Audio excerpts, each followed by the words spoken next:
Now moving towards the effects of insufficient occlusive forces, means when the forces are insufficient, so they also cause the trauma. How it caused? Let's start it. Bismillahirrahmanirrahim.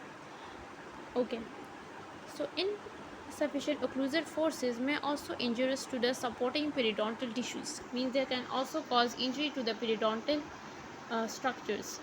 Insufficient stimulation causes thinning of the pedial atrophy of fibers, means when you apply very insufficient force on anything, so that thing become atrophic. Like if you do not use your one muscle, so it becomes dystrophic. So that like this in our in oral cavity, when you do not have enough forces, so basically what happened, there is a thinning of the pedial atrophy of fibers and osteoporosis of the alveolar bone and reduction in the bone height. So what happened, your periodontal ligament become thin, your fibers become atrophic, your bone has osteoporosis, means the density become less, and there is also reduction in bone height.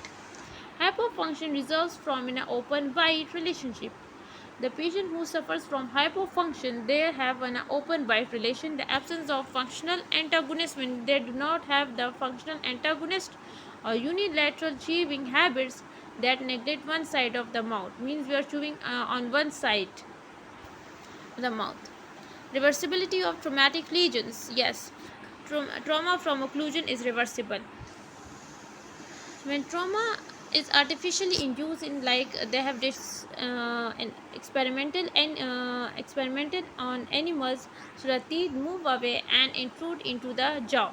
When the impact of artificially created force is relieved, when those forces were removed, so the tissues undergo repair, and the injurious forces may be relieved for repair to occur. The presence of inflammation in the periodontium as also a result of the plaque accumulation may impair the reversibility of traumatic lesions. Clinical features. The most common clinical sign of trauma is to the periodontium is to increase the tooth mobility, when the tooth become mobile actually. In the injury stage of trauma from occlusion, when there is an injury, so there is the destruction of the periodontal fibers occurs, and they have also the increased tooth mobility, because their supporting structures that were holding the tooth to the bone is become destroyed, so that tooth start moving. The final stage, the accommodation of the periodontium is increased the forces, entails a widening of the pedial ligaments, and also leads to again the tooth mobility.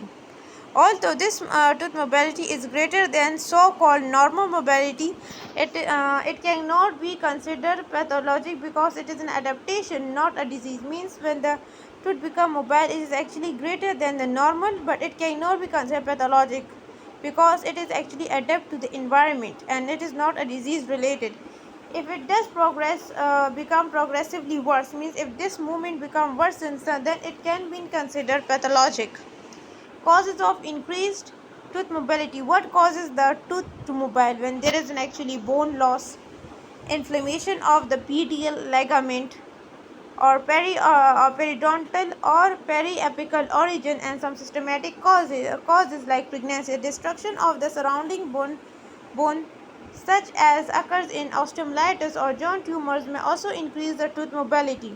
So means the causes of tooth mobility is also the widening of the pedial, the basically the reduction in the or destruction of the periodontal fibers, the inflammation of bone, the inflammation of periodontal ligament. Then they have systematic causes like pregnancy, and basically the surrounding tissue the destruction of the surrounding alveolar bone, like that occurs in osteomyelitis or jaw tumors, that also cause increased mobility. What the radiographic signs? Increase when there is an increased periodontal space, so there is a thickening of lamina dura along with the lateral aspects of root in the apical region and furcation. So what happened? The thickening occurs of lamina dura on the lateral aspect of the root. Lateral aspect of the root, also on the apex and bifurcation laterally, then in apex area, then and also in furcation area. What happened? That there is a thickening of lamina dura. These changes do not necessarily indicate destructive changes. because they may result from thickening or stenting of periodontal, means it is not actually indicate the destruction, because it may thicken or strengthening the periodontal ligament or alveolar bone and have a favorable response to increased occlusal forces, means it is an adaptation rather than a destruction.